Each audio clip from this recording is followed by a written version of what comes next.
Hey,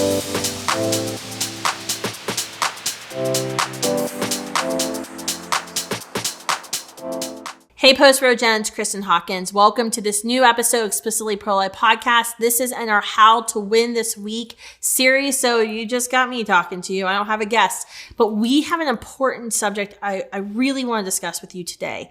And this is about the story that's circulating on social media about the 10-year-old girl in Ohio who was raped, who was pregnant, and the press is reporting had to cross state lines to get an abortion because the state of Ohio quickly enacted their heartbeat law after the fall of Roe versus Wade. This is a tragic story, if the story is true. And we don't know if this story is true, to be honest with you. And I want to talk to you about some of those holes in the overall media story and what the media is just accepting as fact without really being able to document anything. But what I'm most outraged about right now is how the abortion industry, particularly President Biden, when President Biden issued his Freudian slip, when President Biden issued his executive order, his big nothing burger order, which was setting up a task force. But when he issued the executive order, he made some very strong statements about this case and got very angry about this 10-year-old girl, and then proceeded to tell America to vote for Democrats. Nothing has pissed me off more in everything that we've seen, all of the myths, all of the lies that we've seen pushed out by the abortion industry and the mainstream media, all the threats of violence, the rape threats that myself and my daughter have gotten since Roosevelt has fallen. Nothing has made me more angry than watching the president of the free world use the tragedy of this story, the horrific nature of the story, failed to ever mention, had the rapist been caught? It was a rapist in jail? Was justice being served? But then use this woman's story to say that somehow abortion was going to heal her trauma and her wounds, and then tell everyone to vote for the Democrats in the election. To use her story to schlep out votes for a failing Democratic Party who really can't control inflation. I mean, I just did my budget the other night, and you don't want to know the words that were coming out of my mouth when I figured out how much I'd spent in food at Walmart this month versus the past couple of months. Outrageous. But let me go through this story because there's been a lot of facts out there that I don't think have actually been verified. So first, it was an abortionist in Indiana, Caitlin Bernard, who told the media that a child abuse doctor in Ohio had called them to set up an abortion for a rape victim who was 6 weeks and 3 days pregnant, which was passed Ohio's law that banned abortions at heartbeat. First of all, we're trusting a well-known abortionist and abortion industry apologist with this story. This is someone who dismembers babies and makes a profit and buys their house and pays for their car and goes to swanky vacations, probably in the Caribbean. So first of all, I don't think we should ever trust an abortionist in anything they say. Always verify. Don't just automatically trust. The first thing, though, that should be done when there's anyone who's been raped is a police report has to be filed. A rape kit. She should be immediately taken to the emergency room for a rape kit to be done. There is no police report available at the time of this filming that actually matches this story. We don't know, and the press hasn't asked, and President Biden didn't even bother mentioning it, has the child actually been removed from danger?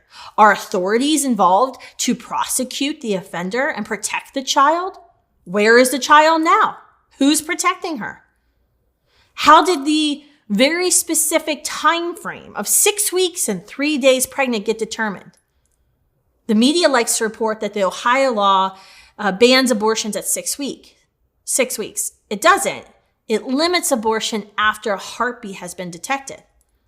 But it makes it a better headline for them if it sounds like it's an arbitrary deadline that this pregnant victim just barely missed. Was this case taken to the Ohio hospital ethics committee for review? Because there are often complicated and rare instances that arise. When that happens during a pregnancy, there's already a framework in place to review these tough cases. Did the Ohio child abuse doctor, as reported by the abortionist, go to the hospital ethics committee? Did they go to the legal authorities? Or did that person just contact an out-of-state abortionist who was going to profit off of the trauma that this girl endured? This is unbelievable. There is no corroboration. I've been doing media interviews about this story, and I've been asking this question of mainstream reporters, and they don't even know these facts, even though they're still reporting this story. All these questions have to be addressed by authorities for the good of the 10-year-old girl who is allegedly at the heart of this story. What remains to be true, regardless of whether or not this story is true, is that abortion is not a solution to rape. What does a 10-year-old rape survivor actually need? She needs care.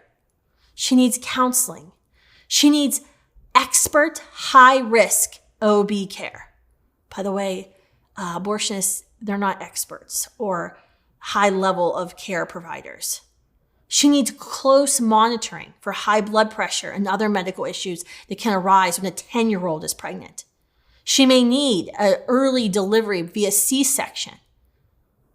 Let's be very clear. Extensive data shows that committing an abortion on her can compound the trauma of her rape.